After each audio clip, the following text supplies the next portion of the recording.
Hello friends, welcome to ஈரோட அம்மாச்சி சமையல். இது நம்ம வீட்டு சமையல். இன்றைக்கி நம்ம பார்க்க போகிறது ஒரு சூப்பரான டேஸ்டான குடமிளகாய் வச்சுட்டு ஒரு அருமையான சட்னி தான் பண்ண போகிறோம். இந்த குடமிளகாய் சட்னி வெறும் இட்லி தோசைக்கு தான் நல்லா இருக்குமா அப்படின்னு நீங்கள் நினைக்காதீங்க. கஞ்சிலாம் செஞ்சோம்னா அந்த கஞ்சியில் தொட்டுட்டு சாப்பிட்றதுக்கு ரொம்ப நல்லாயிருக்கும். அதுக்கப்புறம் சாதத்தில் பிடிச்சி சாப்பிடவும் நல்லாயிருக்கும். இட்லி தோசைக்கும் நல்லாயிருக்கும். என்னடா சட்னி அரைக்கலாம் அப்படின்ற நேரத்தில் இந்த மாதிரி வெஜிடபிள்ஸ்லாம் சேர்த்து நம்ம செய்யும்போது ரொம்ப நல்லாயிருக்கும். இன்றைக்கி நான் குடமிளகாய் எடுத்திருக்கேன். அதை வச்சு தான் செஞ்சு காட்ட போகிறேன். ஆனால் குடமிளகாய் போட்டோமா அப்படிங்கிறது யாருக்கும் தெரியாத அளவுக்கு நம்ம ஒரு சில பொருட்கள்லாம் இதில் சேர்த்து நம்ம செய்ய போகிறோம். அப்போ டேஸ்ட் வேறு லெவலில் போயிடும். வாங்க இதை எப்படி செய்யலாம் அப்படிங்கிறத வீடியோக்குள்ளே போய் பார்ப்போம்.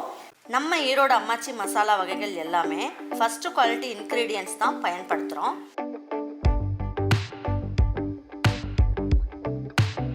வாங்குகிற பொருட்கள் எல்லாமே முறையாக ஜலிச்சு பொன் வறுவலாக வறுத்து சரியான பதத்தில் அரைக்கிறோம். அரைச்ச மசாலாவை நல்லா ஆற வச்சு மறுபடியும் ஜலிச்சு சரியான அளவில் பேக் பண்ணி உங்கள் வீட்டுக்கே சேஃப் அண்ட் செக்யூர்டாக டெலிவரி பண்ணுறோம். நம்ம மசாலா வகைகள் மற்றும் சத்து மாவு, ரெடிமேட் இட்லி மாவு, இடியாப்ப மாவு எல்லாமே நீங்கள் வாட்ஸ்அப் மற்றும் வெப்சைட்டில் ஆர்டர் பண்ணி வாங்கலாம்.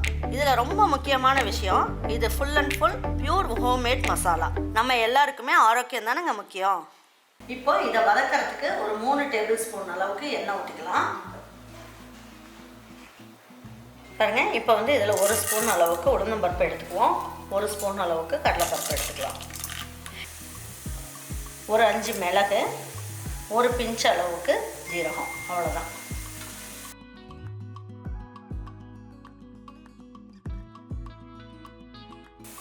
பாருங்க, இதில் 3 பல்லு பூண்டு எடுத்து வச்சுருக்கேன். இதை போட்டுக்கலாம். 3 இனுக்கு அளவுக்கு கருவேப்பிலையை உருவி போட்டுக்கலாம். இதுலேயே என்ன பண்ணுறோம், சின்ன பீஸ் அளவுக்கு புளி,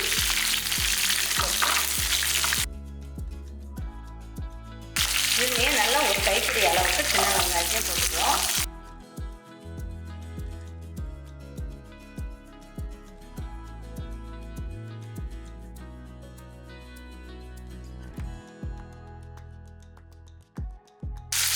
இதுலேயே 4 காஞ்ச மிளகாய் எடுத்துருக்கேன். இதுலேயே 1 கப் அளவுக்கு நம்ம வேர்க்கடலை எடுத்துருக்கோம். அந்த வேர்க்கடலையை இதிலே போட்டுடலாம்.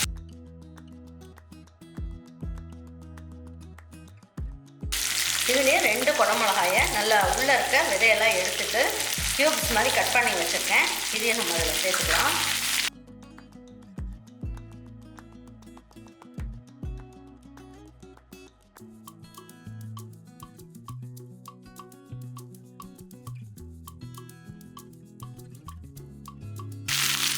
இதுலேயே கொஞ்சமாக பெருங்காயமும் போட்டுக்கலாம். குருண பெருங்காயம் அது, இதையும் சேர்த்துக்கலாம்.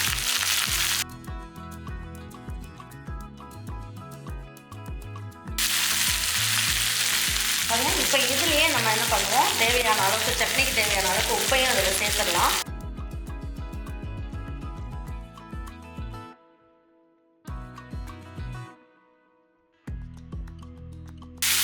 இப்போ நான் என்ன பண்ணியிருக்கேன், தேங்காய் ஒரு 1/4 மூடி அளவுக்கு தேங்காய், பெரிய தேங்காயில் 1/4 மூடி தேங்காய், அப்படி இல்லைன்னா 1/2 மூடி, சின்ன தேங்காயாக இருந்தால் நீங்கள் 1/2 மூடி அளவுக்கு தேங்காய் போட்டு.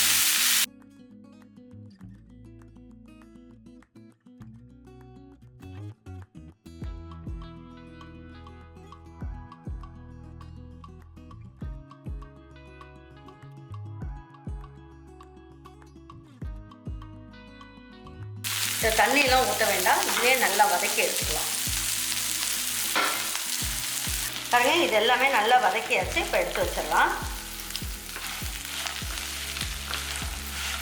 இது கொஞ்சம் நேரம் ஆறட்டும், ஸ்டவ் ஆஃப் பண்ணிடலாம். பாருங்க, இப்போ நல்லா ஆறிடுச்சு இல்லையா, இதை நம்ம என்ன பண்ணலாம், மிக்ஸி ஜாருக்கு மாற்றிக்கலாம்.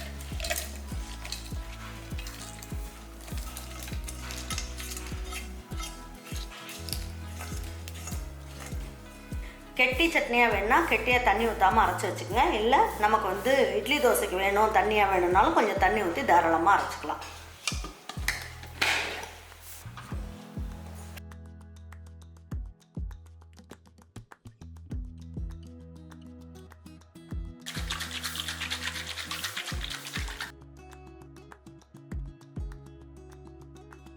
பாருங்கள் மிக்சியில் கொஞ்சம் சட்னிலாம் ஒட்டி இருக்கிறதுனால எல்லாமே நம்ம வந்து இதில் கலந்துட்டோம். தண்ணி ஊற்றிட்டு நல்லா அதை கலந்து விட்டுடலாம். இந்த அளவுக்கு கெட்டியாக இருந்தால் போதும், ரொம்ப தண்ணியாகவும் வேண்டாம். இப்படி இருந்ததுன்னா நமக்கு நைட்டு வரைக்கும் கெட்டே போகாமல் நல்லாயிருக்கும்.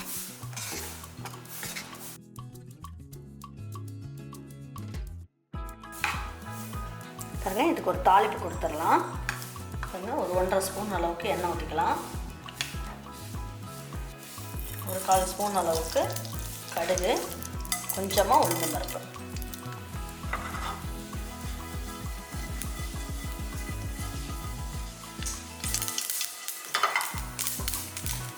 இந்த அளவுக்கு நல்லா புரிஞ்சிருச்சு. இப்போ ஸ்டவ் ஆஃப் பண்ணிடலாம். ஆஃப் பண்ணிவிட்டு கருவேப்பிலையை ஒரு இனுக்கு அளவுக்கு இதில் போட்டணும்.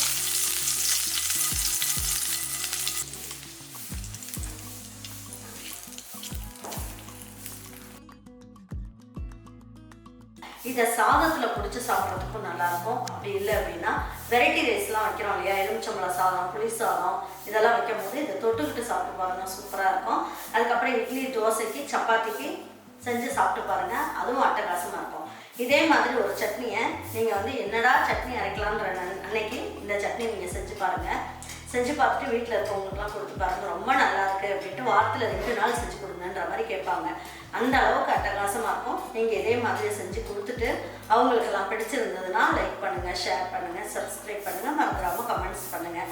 தேங்க்யூ ஃபார் வாட்சிங் ஈரோடு அம்மாச்சி சமையல். தேங்க்யூ.